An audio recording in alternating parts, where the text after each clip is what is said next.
Good morning. Today we're on Planet Zoo and I'm going to be making an enclosure for a saltwater crocodile. As you can sort of see, I've already started and didn't record this bit right here. I made this like perfect circle and also a perfect circle path and sort of lowered down the circle enclosure into the ground to make a sort of pit enclosure. And now where I learned this from was from Adam Up. He'd put on a video of 15 useful tips, and I use 3 of those tips in this video. One being how to make the perfect circle building wise, also how to make a perfect circle in a path, which is obviously on top of this dome that I've made, or circle, and as well this little like cool archer which basically lets you know the height of customers, so you can get your fencing at that right height so that they can see into the enclosure when you made it and don't have that accident. I've had this before where I haven't had the window at the right height and it's been like torso height instead of head height, and I've not been able to see in the enclosure. So that's a very useful tip, something I would recommend go and watch if you're quite new to Planet Zoo, or you just want, like, you know, some spare time to watch someone give you tips and you might actually learn something or not. But yeah, I'm going to leave that as a link in the description to that video that I watched where I've learned those 3 tips, and they're pretty helpful tips. So yeah, anyways, what I'm going to be doing is try and give that kind of like tropical vibe. I want like a lot of lily pads and like different types of like foliage within the water, as well as on this island. I'm going to make it less sandy, do some like rock inclines around the sides, you can see right here, and kind of like make it dirty, grassy and sandy, give it a good mixture. Looks like it's been walked on a lot, and sort of go for like quite a big tropical vibe going into this and also around it. As you can see right now, I'm playing around the rocks, trying to like make different shapes so these like rocky kind of cliff sides look a little natural and less like completely placed. And currently got all the vegetation selected that the crocs would like, and then just sort of going around to each corner, sort of filling out the corners and trying to get like a feel for the ground, also using the terrain brushes to paint it up a wee bit, so then I can sort of figure out a bit later on where I want my plants and how I want the paths and whatnot.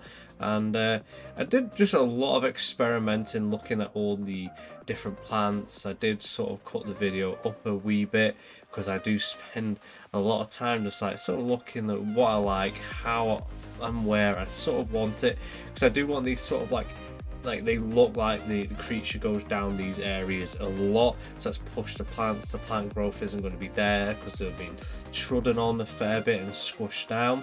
Now, as you can see in this bit here, I'm going around the outside. Obviously it's like not a perfect circle aligned with the path when I've carved it out, so just to like hide it a wee bit, I've used these rocks here so then I push them right up the path.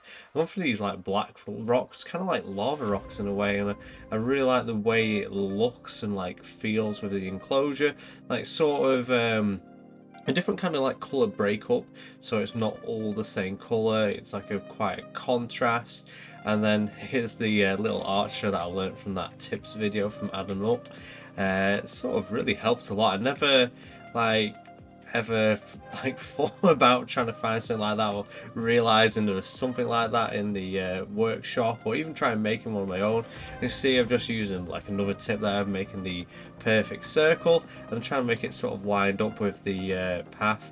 I realized there's a bit of an overlap, so I decided to make these like support support columns, trying to hide the mess a wee bit, and then I went all the way around with it, and I really like the way it turned out. It sort of added like a really cool feature. Like in turns it was there to hide a wee bit of mess, but it actually ended up looking really cool. Like, see, now I'm going around with trees, just like trying to add foliage and add a little experiment, looking at different things, seeing what I'd like the looks of, and I'm just trying to build it up so it's not like completely open and empty space around there. Now I'm going to be making the sign, as you can see here, and I was looking at different fonts and I felt the font was too small. I was going to put Salt Crocodile Pit, but then I was like, no, I don't like the lettering there, so I just went for a giant croc, which I actually quite like the look of. It's very simple, very nice. And then I found some little crocodile statues to stick outside. I'm trying to make it so they don't look exactly like it's copy and paste them outside, and change the different locations for them. Now I'm just putting all the info boards, info sounds knocking around. Now I'm sort of experimenting what kind of lighting I would want, see if I could find something to fit on there which I like the look of. In the end I go for these lampposts, and I didn't bother keeping them all the same height, so it looks like, yeah, maybe me being lazy, but it kind of looks kind of cool the way I've done it. So it's just sort of rickety rockety, there's no straight lines, no like straight height, because I've already got this like complete perfect circle knocking around. And yeah, this is the enclosure completely done. I really did enjoy just sitting back and watching the crocs do their thing. I don't know why, but the food plate, no matter where I placed it within the enclosure, it said that it was inaccessible for the crocs for some reason. So I'm not too sure why that is. I thought there'd been plenty of space, but I've seen them like use the little house. I've seen them use all the other bits in enrichment apart from the meat on the pole. So I'm kind of like wondering what's going on there. Maybe I'll be able to find that out a bit later on, why that's not worked out too well in my favour. But obviously I filled it in with water, as you can see here, and yeah, I'm just in awe of this enclosure. I'm like, maybe someone who's been playing this for a long time might go, oh, you could do this better and could have done that better, which I'd love to hear in the comments what you think and any improvements I could do to this sort of build. But for me right now, I feel like this is probably one of my favourite builds I've made within Planet Zoo at this point. Like, I feel like I've done a fair bit of detail, and it all sort of fits in with one another. And yeah, I'll let you enjoy the rest of this view. Thank you for watching. I hope you've enjoyed it. And again, I've managed to speak for a very long time with this, like over 5 minutes now. Longest I think I've ever spoken. But yeah, anyways, I hope you have a great day, and I'll see you again.